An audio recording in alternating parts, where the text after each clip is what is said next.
Welcome to Zen Fits here in Blackstone, Virginia, the center of the world, but then you too are at the center of the world. So the title of this talk, this Zen Fit, hope it fits, is Drown Your Anxiety in a Tub of Water. So I was writing this morning on panic attacks and anxiety and came up with a working metaphor that you may want to try and play with. Zen is play. You play with things. You play with ideas. You play with metaphors. You play with everything to see what if it works, if it's worthy, if it's functional, you see. If it's not functional, don't mess with it. But you're just playing with it anyway. So, drown your anxiety in a tub of water. Okay. Now, first of all, let's realize that a panic attack, which is what I was addressing, begins with an anxiety. So a butterfly flaps, I got a little anxiety, and the next thing you know, whoop, it's a tornado.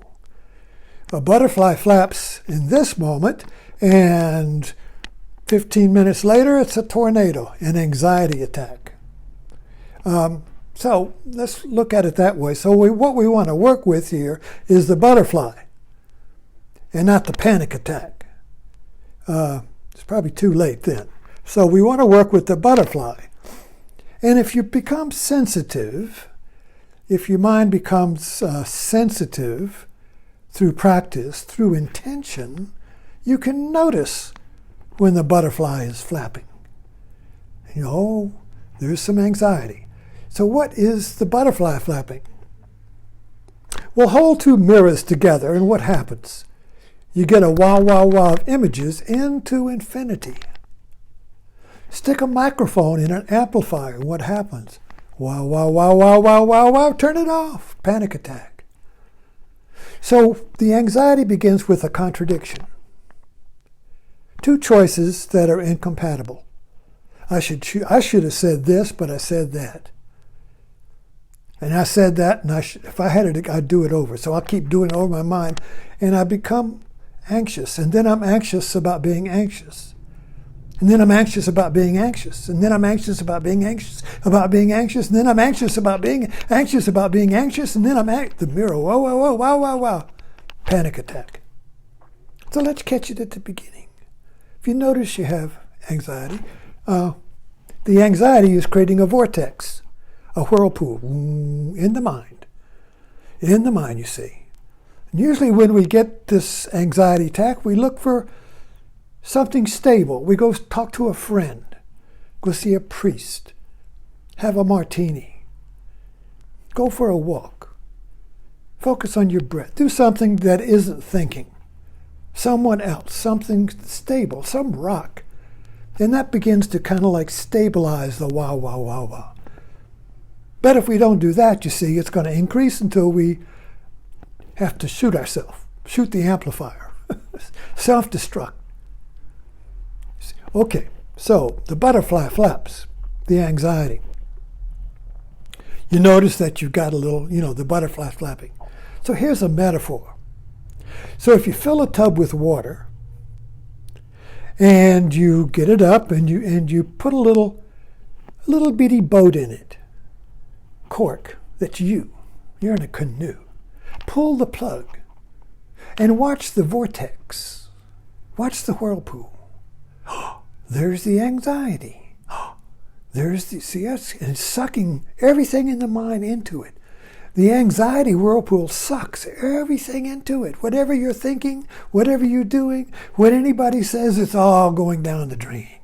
It's all going down. So watch that and see, oh, the little boat's getting closer to the drain. Oh no, I'm going to get sucked into the vortex. Oh no, I'm going to die. I'm going to be oblivion. That's what the fear is. I'm going to disappear. Not die, but be non-being.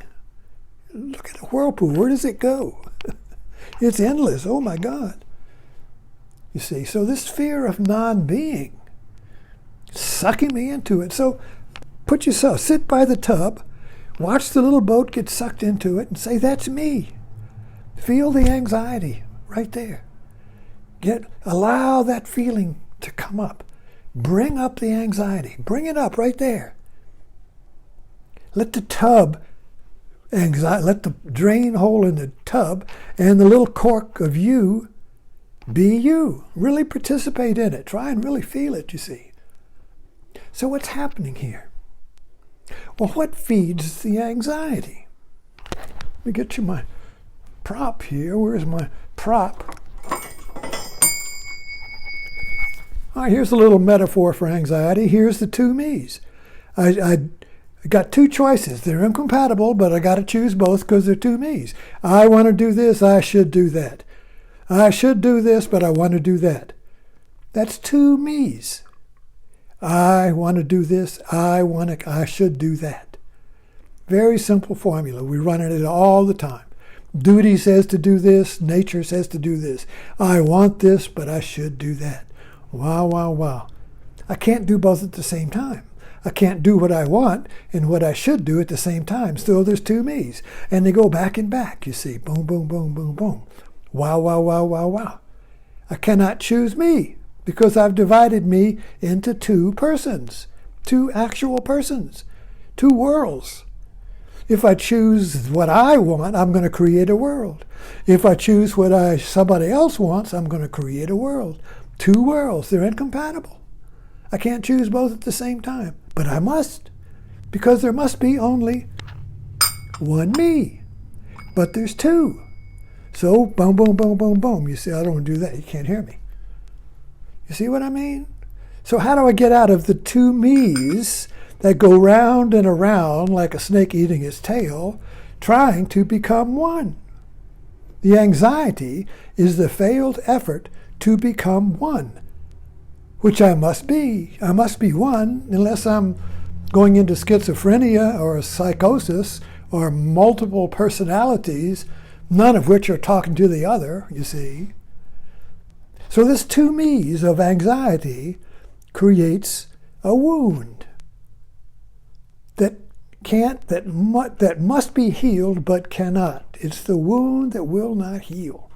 So we try to heal it in a failed attempt that just keeps accelerating because I'm feeding the anxiety. My identification, you see, I have to identify with both me's because they're me, but they're incompatible, separate. And the more I try, the more farther and farther apart they get, which is more anxiety. I'm farther and farther wounded. So the more I try to heal myself, the more I wound myself. The butterfly becomes a tornado. So if I put the anxiety in the tub, now I'm outside of it. I'm here watching it. If I can really watch my anxiety metaphorically through the tub and the cork and the whirlpool of the two me's is in the water, is the tub. I'm outside of it. I'm watching it. I have disengaged myself from the two me's in the same way that if I go to a playground and you get on the teeter-totter and you're on the other end of the teeter-totter and you're up and down trying to become one, but suddenly you sit on the playground bench and watch the teeter-totter. Now you're watching yourself at play. You're watching the kids at play. You're on the park bench. So if you play with this as a tub of water, what I'm suggesting is that it would be like sitting on the playground bench and watching your anxiety go up and down. You're not feeding it now. You're not investing in it. You're not identifying with it. You're outside of it, metaphorically speaking. Metaphorically speaking. Do you find that interesting? I do. You can do it for anything. You can do it's a metaphorical way of working with the formless. Now, see, when you get into your two me's, each one is form. I want to do this. I should do that. That's form. That's thought. That's feeling. I would feel this way if I do that. I'll feel that way if I do that. Form, thinking, feeling, value. There's value if I do that. Value if I do that. Consciousness. There's consciousness if I do that. Consciousness if I do that, you see. But there's two. There's two me's. Two different worlds. But there has to be only one world. There's only one you. You are unique. You are the one, you see. But when I divide myself into two, I got anxiety. And if I don't find a way out, I got a panic attack. Then I got to medicate it, but it comes back. Think about that. Working metaphors. You have to play with it. To play with it. Next time you got an anxiety, put it in a tub of water. See what happens. Thanks for dropping in.